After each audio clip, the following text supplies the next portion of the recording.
నమస్తే, నేను మీ KS Naidu. KS నేను సైతం ప్రశ్నిస్తా యూట్యూబ్ ఛానల్ స్వాగతం. ఆంధ్ర రాష్ట్ర ముఖ్యమంత్రి అయినటువంటి చంద్రబాబు నాయుడు ఒక వినూత్నమైనటువంటి కార్యానికి శ్రీకారం చుట్టాడు.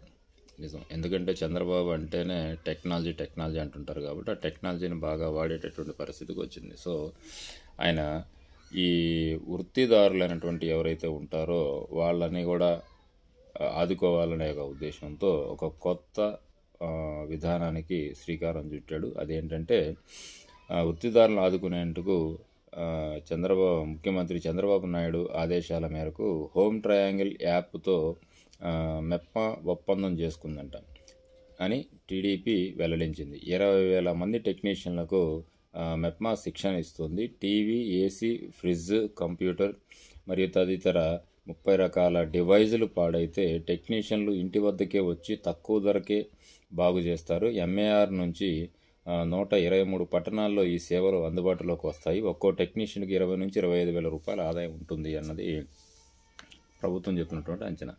నిజంగా ఇలాంటివి వస్తే మంచిదే, కానీ దీంట్లో మంచి ఎంత ఉందో చెడు కూడా అంతే ఉంటుంది.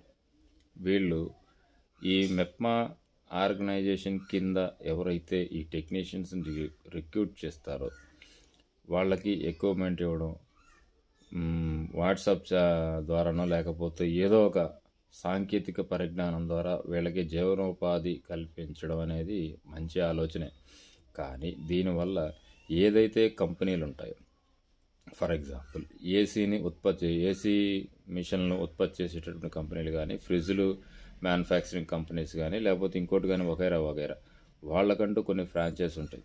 వాళ్ళ కింద కొంతమంది టెక్నీషియన్స్ ఉంటారు. మరి వాళ్ళ నుంచి అబ్జెక్షన్ రాదా?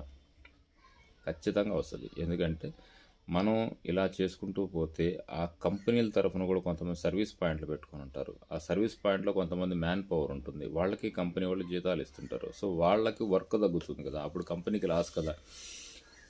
అయితే ప్రభుత్వం వీళ్ళని వాళ్ళతో పాటు టైఅప్ చేస్తుందా అంటే, ఏదైతే ఫర్ ఎగ్జాంపుల్ గాద్రేజ్ కంపెనీ లేదా ఫిలిప్స్ కంపెనీ అనుకుందాం, ఈ కంపెనీలో ఉన్నటువంటి సర్వీస్ ప్రొవైడర్స్ ఉంటారు కదా, వాళ్ళతో ఈ మెప్మా వాళ్ళని లింకప్ చేస్తుందా లేదనుకుంటే వీళ్ళని సపరేట్గా అపాయింట్ చేస్తుందా అన్నది ప్రభుత్వం నుంచి ఒక స్పష్టత అయితే రావాలి. ఏది ఏమైనా ఖచ్చితంగా రానున్న రోజుల్లో ఈ చంద్రబాబు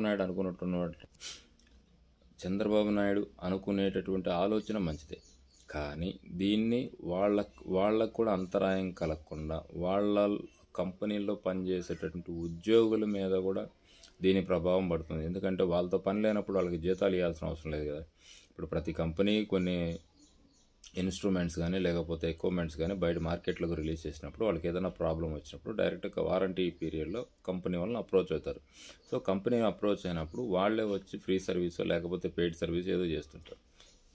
అలాంటప్పుడు ఇలాంటి వ్యక్తులని ఎంకరేజ్ చేయడం వల్ల అక్కడ పనిచేసేటటువంటి వాళ్ళ ఉద్యోగాలకి భద్రత ఉంటుందా అన్నది కూడా క్లారిటీ ఇవ్వాలి. ఎందుకంటే చంద్రబాబు నాయుడు గారు తీసుకున్న నిర్ణయం మంచిదే, అన్ఎంప్లాయ్మెంట్కి ఎంప్లాయ్మెంట్ ఇవ్వడంలో తప్పే లేదు. కానీ వీళ్ళని వాళ్ళతో లింకప్ చేస్తారా లేకపోతే వీళ్ళది సపరేట్ వింగ్ అంటే, అలాంటప్పుడు ఇక మార్కెట్లో చాలామంది రకరకాల షాపులు రోజువారీ మెకానిజం చేసుకునేటటువంటి వ్యక్తులు ఉంటారు. అలా వీళ్ళని ఏర్పాటు చేస్తారా లేకపోతే కంపెనీ వాళ్ళతోనే లింకప్ చేసి వాళ్ళ తరఫున వీళ్ళు కూడా రిప్రజెంటేటివ్గా ఉండి మెకానిజం చేసి ఆ సమస్యను పరిష్కరించే దిశగా వెళ్తారా అన్నది కూడా చంద్రబాబు నాయుడు క్లారిటీ ఇవ్వాలి. Thank you.